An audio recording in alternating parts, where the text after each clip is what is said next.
speaker is DTF Jeff Rufenacht. He is working on his second speech from Catholic. His goal is to inspire you to what you might believe you cannot do. Please welcome Jeff with his speech, Blind Obedience, a Weighty Decision.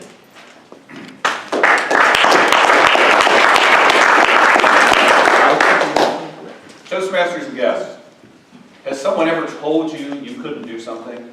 Or more importantly, have you ever told yourself you couldn't do something?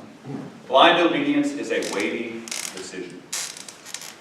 It was January 13th, 2017, a Friday morning. Our Toastmasters meeting had just let out of the closet of a room we used to be in across the hall. I was in I-4. I was on I-4 in my car, driving westbound, just approaching downtown Orlando. Had my sunglasses on, when suddenly I realized there was a smudge in the left lens of my sunglasses, like a thumbprint. I removed my sunglasses, and to my horror, I realized the smudge was still there. Does anybody remember Bill Newhouse's speech about eyes, cataract surgery, blindness?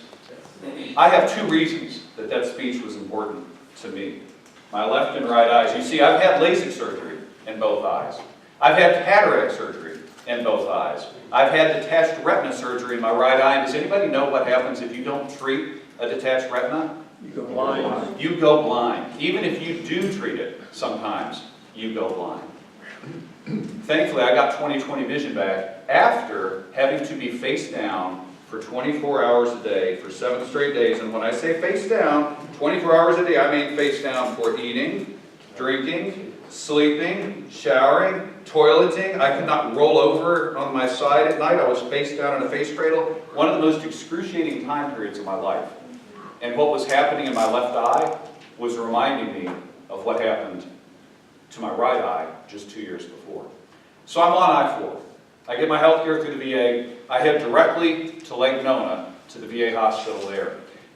And very quickly, they got me in to see one of the eye doctors who told me what I didn't want to hear. She said, Jeff, what's happening is, this is a precursor to a detached retina. She said, what you need to do, I said, what do we do about it? She said, well, here's what we don't do. You don't exercise, don't run, don't lift weights, no yoga, inversions of any type until this resolves itself. I said, okay, well, when do we think it would resolve itself?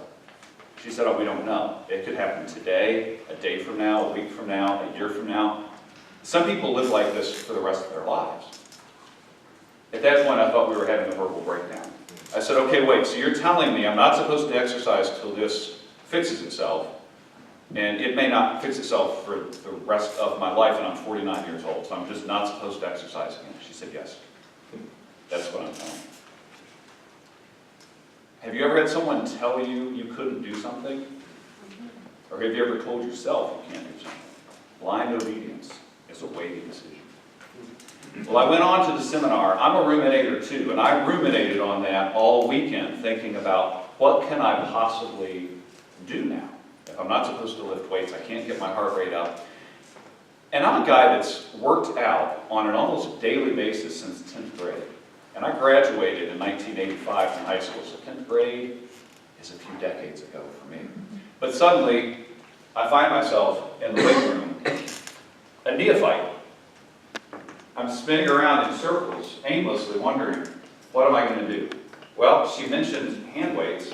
I walk over and pick up the 5-pound dumbbells. No. No. No. No. I head home, dejected, demoralized. My outlook felt dubious at best. But I put a plan together. I showed up the next day. I'm used to doing resistance exercise. Today I tried assistance exercise. Everybody knows what pull-ups are? Does everybody know what dips are? Pushing yourself up. So at my Y, they have a assistance machine for that, for folks that can't pull or push their body weight. You click this platform into place, and you can set the weight for whatever assistance that you need. At the time, I weighed about 175 pounds. I set it for about 150. So let's just say I'm just about hitting the ceiling. I'm just, but at least I'm going through the motions of pull-ups and dips. I get on the treadmill and walk at a walking pace, something I've never done in my life, but at least I'm moving. That process repeats itself for days, weeks, and months, but I start reducing the weight assist. I start increasing the speed on the treadmill.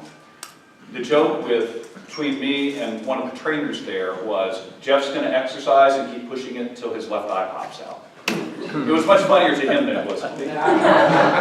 But within a few months, I found that I was back to doing pull-ups and dips with body weight. I was running on the treadmill. I was working hard on the stair climber. I was neurotically checking my pulse all the time, making sure it wasn't going over 100, but I was increasing. At that point, I had a 6-month checkup with the eye doc, and the 2 eye docs said, well, I guess we can't stop you from working out. We would advise against it, but I guess keep doing what you're doing. 6 months later, I was about to turn 50 years old, and I had read some articles about here's what you should be able to do by the time you're 50. And so I'm starting to benchmark myself against some of these things. I'm now doing pull-ups with weight, with 45 pounds. I'm doing dips with 90 pounds. I'm running a 6-minute mile. I'm in multiple group exercise classes, and one day this trainer says to me, he says, Jeff, I've been telling all my clients about you. Your story is very inspirational. I've just been going through the motions, and sometimes when you make small gains, you don't think about it. And one day I'm walking past him, and he says, hey, Jeff. And he says to his client, he says, hey, this is the guy I've been telling you about. This is the guy that was told he could never work out again, and he is faster and stronger than ever. And as a point of reference, by the time I turned 50, I was doing 14 pull-ups. I could do 20 in high school. I was doing 30 dips. I could do 30 dips in high school. And I was running a 6-minute mile. I could run a 5:25 mile in high school.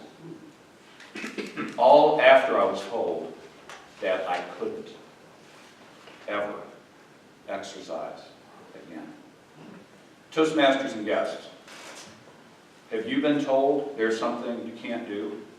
And worse yet, have you told yourself there's something you can't do?